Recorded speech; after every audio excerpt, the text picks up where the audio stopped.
Assalamualaikum warahmatullahi wabarakatuh.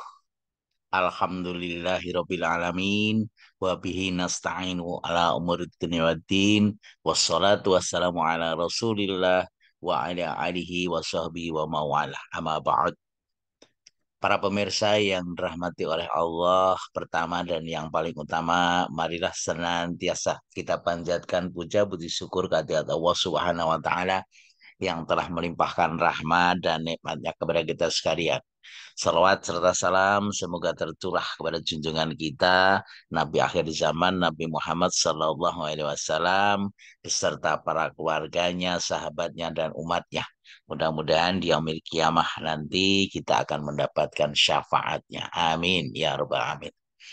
Para pemirsa yang dirahmati Allah, kaji kita pada kesempatan kali ini yaitu berjudul Berbisnis dengan Allah atau Berniaga dengan Allah bagian yang pertama. Berbisnis atau berniaga itu kalau kita bandingkan ketika kita berniaga dengan manusia dan berniaga dengan Allah, maka kita akan lihat yang pertama, kalau berbisnis dengan manusia itu perlu modal sendiri. Ya kalau nggak punya bisa pinjam, bisa hutang gitu ya.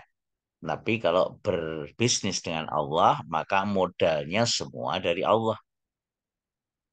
Nah, kemudian yang kedua, berbisnis dengan manusia, pembeli atau manusianya semakin banyak, ya berarti semakin bagus. Tapi kalau berbisnis dengan Allah, maka pembelinya adalah tunggal, yaitu Allah sendiri. Tidak boleh jual kepada yang lain, karena kalau kita melakukan aktivitas dengan niat selain untuk Allah, itu berarti musyrik. Nah, kemudian berbisnis dengan manusia itu bisa ditipu.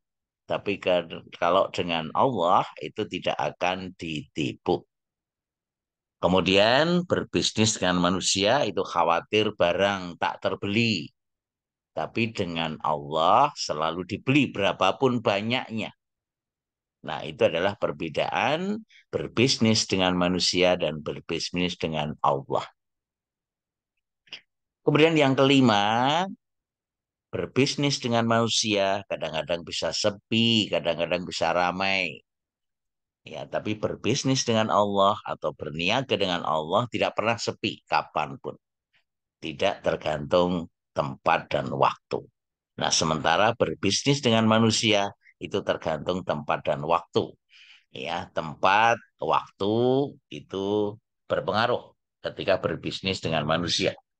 Tapi ketika berbisnis dengan Allah, kapanpun dan dimanapun tidak tergantung waktu dan tempat. Nah, Allah menggambarkan berbisnis atau berniaga yang tidak akan merugi, itu Allah gambarkan di dalam surat Fatir ayat yang ke-29. A'udzubillahi minasyaitonirrajim. Innalladzina yatsruna kitaballahi wa aqamus salata wa anfaqu mimma razaqnahum sirran wa alaniyah sirran wa alaniyatan yarjuna tijaratan lan tabur. Sesungguhnya orang-orang yang selalu membaca kitab Allah dan mendirikan sholat dan menafkahkan sebagian dari rizki yang kami anugerahkan kepada mereka, baik dengan diam-diam ataupun terang-terangan, mereka itu mengharapkan perniagaan yang tidak akan merugi.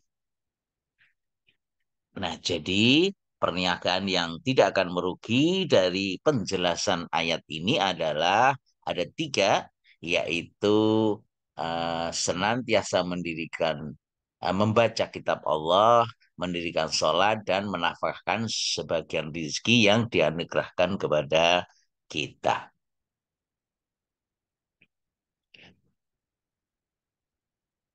Baik para pemirsa, jadi tadi telah dijelaskan itu perniagaan yang tidak merugi ada tiga.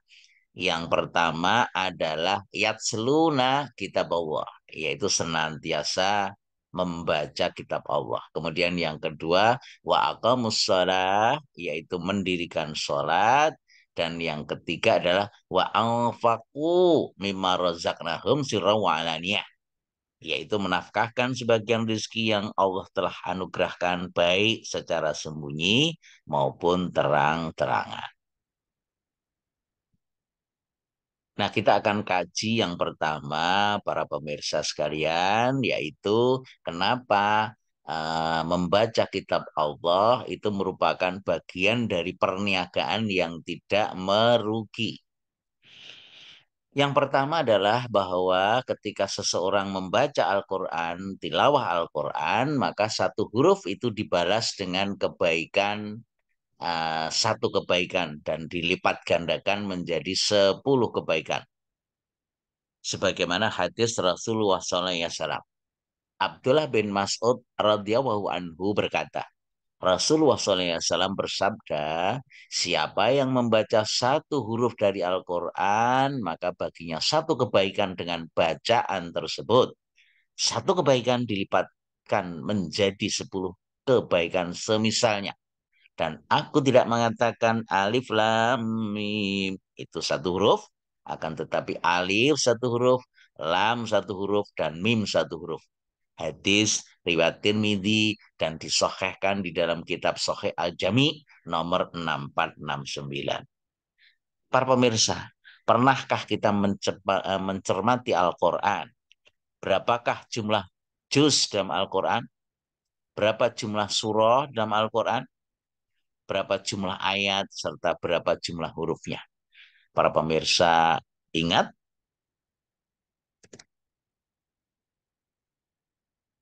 kita lihat para pemirsa, kalau kita lihat Al-Quran yang senantiasa kita baca, itu terdiri dari jumlah juznya ada 30. Saya kira semua hafal ya, para jamaah dan pemirsa. Kemudian jumlah surahnya adalah 144. Sedangkan jumlah ayatnya 6.236. Sedangkan jumlah katanya 323.671. Sedangkan jumlah hurufnya adalah 1.027.000. Nah, kalau kita ambil, kita bulatkan 1 juta saja, itu dalam 30 juz Al-Quran, maka seseorang jika khatam satu kali tilawah Al-Quran, membaca Al-Quran, maka akan mendapatkan nilai kebaikan 10 kali dari jumlah huruf yang dibaca, yaitu 1 juta atau sama dengan 10 juta. Nah, kalau misalnya seseorang bisa menghatamkan dalam 1 bulan, berarti mendapatkan kebaikan, yaitu sebanyak 10 juta per bulan. Nah, bagaimana kalau misalnya 1 tahun baru khatam? Ya tentu saja 1 khatam 1 tahun, berarti 10 juta per tahun kebaikan yang diperoleh, atau kira-kira 800.000 per bulan. Oleh karena itu, banyak-banyaklah kita tilawah Al-Quran, membaca Al-Quran, karena mendapatkan kebaikan 10 kali dari jumlah huruf yang telah dibacanya. Nah, kemudian yang kedua, para pemirsa, tilawah Al-Quran, membaca Al-Quran, itu adalah kebaikan yang kita lakukan. Nah, padahal Allah berfirman di dalam surat Hud ayat yang ke-114, A'udzubillahiminasyaitonirrajim, innal hasanati yudhibna sayyi'at. Sesungguhnya perbuatan-perbuatan baik itu menghapuskan perbuatan-perbuatan yang buruk atau perbuatan dosa. Jadi kalau banyak tilawah Al-Quran, banyak membaca Al-Quran, berarti akan mendapatkan kebaikan-kebaikan, dan kebaikan itu bisa menghapuskan perbuatan buruk yang pernah dilakukan. Kemudian yang ketiga, bahwa setiap kali bertambah kualitas bacaannya, maka bertambah pula pahala ganjaran dari Allah Subhanahu wa Ta'ala. Sebagaimana hadis Rasulullah SAW, Tamim Ad-Dari radhiyallahu anhu berkata, Rasulullah SAW bersabda, siapa yang membaca 100 ayat pada suatu malam, dituliskan baginya pahala sholat sepanjang malam. Pernahkah para jamaah sekalian, para pemirsa, ya, sholat sepanjang malam? Ya tentu saja Belum pernah ya. Oleh karena itu cukup dengan tilawah Al-Quran, membaca Al-Quran 100 ayat, itu sudah dituliskan baginya pahala sepanjang malam melakukan pahala sholat. Hadis riwayat Ahmad dan disahihkan dalam kitab Sahih Al-Jami nomor 6468. Nah, kemudian yang keempat, bacaan Al-Quran akan bertambah agung dan mulia jika terjadi di dalam sholat. Rasulullah SAW bersabda dalam sebuah hadis dari Abu Hurairah radhiallahu anhu meriwayatkan bahwa Rasulullah SAW bersabda, maukah salah seorang dari kalian jika dia kembali ke rumahnya mendapati di dalamnya 10 onta yang hamil, gemuk serta besar? Kami para sahabat menjawab, iya tentu saja Rasulullah. Rasulullah SAW bersabda, salah seorang dari kalian membaca 3 ayat di dalam sholat, lebih baik baginya daripada mendapatkan 3 onta yang hamil, gemuk dan besar. Hadis riwayat Muslim.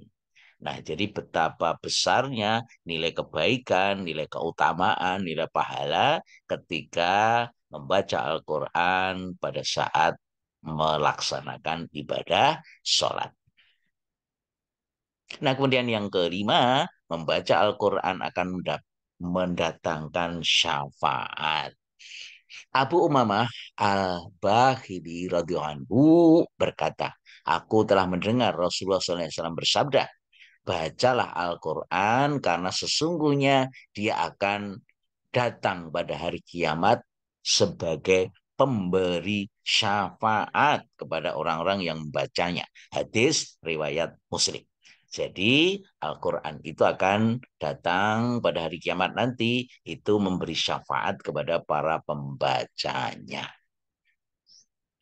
Nah baik para pemirsa, jadi kita kembali kepada surat Fatir ayat yang ke-29 tadi, bahwa perniagaan yang tidak merugi itu salah satunya ada tilawah Al-Quran. Yatsluna kitab Allah, yaitu membaca kitab Allah. Nah kemudian yang kedua adalah wa aqamus sholat, yaitu mendirikan sholat. Dan yang ketiga adalah wa anfaqu, yaitu menafkahkan. Wa anfaqu mimma razaqnahum sirran wa alaniyah, yaitu menafkahkan sebagian rezeki yang Allah anugerahkan baik secara sembunyi-sembunyi maupun terang-terangan. Nah, jadi bagian yang kedua dan ketiga, yaitu mendirikan sholat dan menafkahkan sebagian rezeki yang Allah anugerahkan baik sembunyi maupun terang-terangan, ini akan kita sampaikan dalam kajian selanjutnya di bagian yang kedua. Demikian kajian pendek yang disampaikan, mudah-mudahan ada manfaatnya. Kita tutup kaji kita dengan doa kafaratul majlis. Subhanakallahumma wa bihamdika astaghfiruka wa atubu ilaik. Assalamualaikum warahmatullahi wabarakatuh.